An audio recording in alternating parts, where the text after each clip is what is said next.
नमस्कार मित्रों, आज चिंतन में बीमारी से कैसे बचें। बीमार हो जाने के उपरांत चिकित्सा करने या कराने का प्रचलन है, पर होना यह चाहिए कि ऐसी नौबत ही न आए जिससे बीमार पड़ना पड़े। सृष्टि के समस्त जीवधारियों में प्रकृति प्रदत्त वह क्षमता है कि वह अपने शरीर की क्रमबद्धता अनायासी बनाए रहते हैं। चोट दुर्घटना की बात दूसरी है, पर वे साधारणतया बीमार नहीं पड़ते। पालतू पशुओं को छोड़कर वन क्षेत्र के निवासियों में पशु पक्षी तो क्या, जनजातियों के लोग तक बीमार नहीं पड़ते। उन्हें कोई टॉनिक मिलते हों, रोग निवारक औषधियाँ खाते रहते हों, सो बात भी नहीं। प्रकृति के साधारण नियमों का पालन करने भर से हर किसी के स्वास्थ्य की सहज सुरक्षा हो सकती है। इसके लिए 3 मोर्चों पर सतर्कता बरतने की आवश्यकता है। एक, आहार; दूसरा, श्रम; तीसरा, मानसिक संतुलन। यदि इन तीनों पर सतर्कता भर से काम लिया जाए तो हम सहज ही निरोग रह सकते हैं और बीमारियों के वातावरण में रहकर भी अपने को बचाए रह सकते हैं।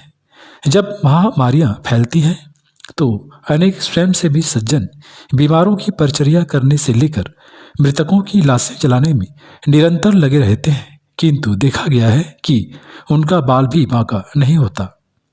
आहार की प्रथम सुरक्षा दीवार में आवश्यक यह है कि भूख से कम खाया जाए। कड़ाके की भूख लगे बिना कुछ न खाया जाए। तली भुनी, चिकनाई या मसालों से भरे स्वादिष्ट पदार्थों को स्वादवश अधिक मात्रा में खा लिया जाएगा तो उन दुष्पाच्य पदार्थों से अपच होने की संभावना रहेगी। इसलिए जल्दी हजम होने वाली दूध, फल, तरकारी, दलिया, खिचड़ी वस्तुओं पर निर्भर रहा जाए और उन्हें अच्छी तरह चबाकर खाया जाए तो पाचन सही रहने से रक्त भी शुद्ध बनेगा और उसके आगे रोगों का प्रकोप ठहर न सकेगा। नशे सभी ऐसे हैं जो जीवनी शक्ति पर घातक प्रहार करते हैं। सिगरेट से लेकर शराब तक सभी मादक द्रव्य ऐसे हैं जो अपनी विषाक्तता से सभी अवयवों को अशक्त ही नहीं विषाक्त भी बनाते हैं। इनसे बचे रहना उसी प्रकार आवश्यक है जैसे सांप बिच्छू से बचा जाता है। इनका अभ्यास अनेक रोगों को आमंत्रित करता है जो किसी प्रकार भीतर पहुंच जाते हैं, उनकी जड़ काटना कठिन पड़ता है। श्रम के कारण सभी अंगों का संचालन होता रहता है और वे सक्षम एवं सक्रिय बने रहते हैं। यह बड़े आदमियों के नखरे हैं कि वे शारीरिक श्रम करते हुए हेठी अनुभव करते हैं और बैठे ठाली आराम तलबी में समय बिताते हैं। बौद्धिक श्रम को वस्तुतः परिश्रम नहीं माना गया, उससे पाचन में सहायता नहीं मिलती और अवयवों को सुसंचालित रहने की प्रक्रिया में बाधा पड़ती है।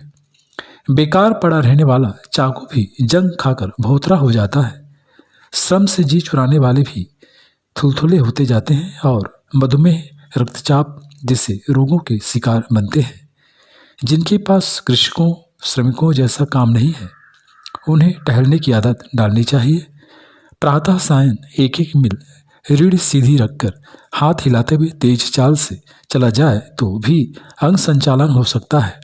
एक तरीका यह भी है कि बिस्तर पर पड़े पड़े समस्त अवयवों का क्रमबद्ध नीचे ऊंचे करने का क्रम चलाया जाए। दुर्बल, बीमार, बच्चे, वृद्ध आदि के लिए व्यायाम का यह तरीका सरल है। तीसरी सुरक्षा दीवार है मानसिक संतुलन बनाए रहना। कोई न कोई घटना, आशंका, संभावना, कल्पना ऐसी हो सकती है जो आवेश या अवसाद उत्पन्न करे। आवेश अर्थात क्रोध, चिंता, भय, ईर्ष्या आदि। अवसाद का अर्थ है निराशा, उदासी, आत्महीनता आदि। जिस प्रकार शरीर में गर्मी या ठंडक का नियत अनुपात बढ़ जाने से शरीर अस्त व्यस्त हो जाता है, उसी प्रकार मानसिक असंतुलन भी ऐसी स्थिति उत्पन्न करता है जिससे शरीर की सहज स्वाभाविकता लड़खड़ाने लगे और मानसिक अस्त व्यवस्था का प्रभाव शरीर पर पड़ने लगे। हंसते मुस्कुराते रहने, निश्चिंत, निर्भय और संतुष्ट रहने का स्वभाव न केवल मनुष्य को सुंदर, चरित्रवान एवं सद्गुणी एवं साहसी प्रमाणित करता है, वरन शरीर के भीतरी क्रियाकलाप को ऐसे बनाए रहता है जिस पर बीमारियों का असर न पड़े। मानसिक संतुलन मनुष्य को बुद्धिमान, दूरदर्शी, साहसी तो बनाता ही है, साथ ही ऐसी स्थिति भी उत्पन्न करता है कि किसी बाहरी रोग का आक्रमण न होने पाए और यदि होने लगे तो उसके ठहरने की गुंजाइश न रहे। चरित्रवान व्यक्ति बाहर से भले ही किसी कठिनाई में हो, पर भीतर अपनी सज्जनता एवं चरित्र निष्ठा के कारण संतुष्ट प्रसन्न रहते हैं। जिनके मन में छल कपट झूठ पाखंड के ताने बाने बुने जाते रहते हैं, उनके भीतर दोहरा परस्पर विरोधी व्यक्तित्व बढ़ने लगता है और अंतर्द्वंद्व के कारण अनिद्रा आशंका जैसे रोग घेरने लगते हैं। उद्विग्नता का पाचन तंत्र पर बुरा असर पड़ता है।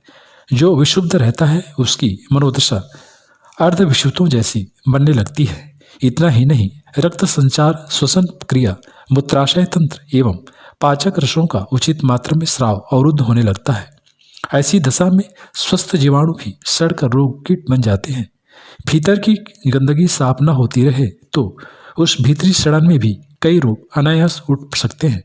किंतु जिनकी सुरक्षात्मक तीनों दीवारें सुदृढ़ हैं, उन्हें बीमार नहीं होना पड़ता और कदाचित कोई प्रकोप होने भी लगे तो वह देर तक ठहर नहीं सकता।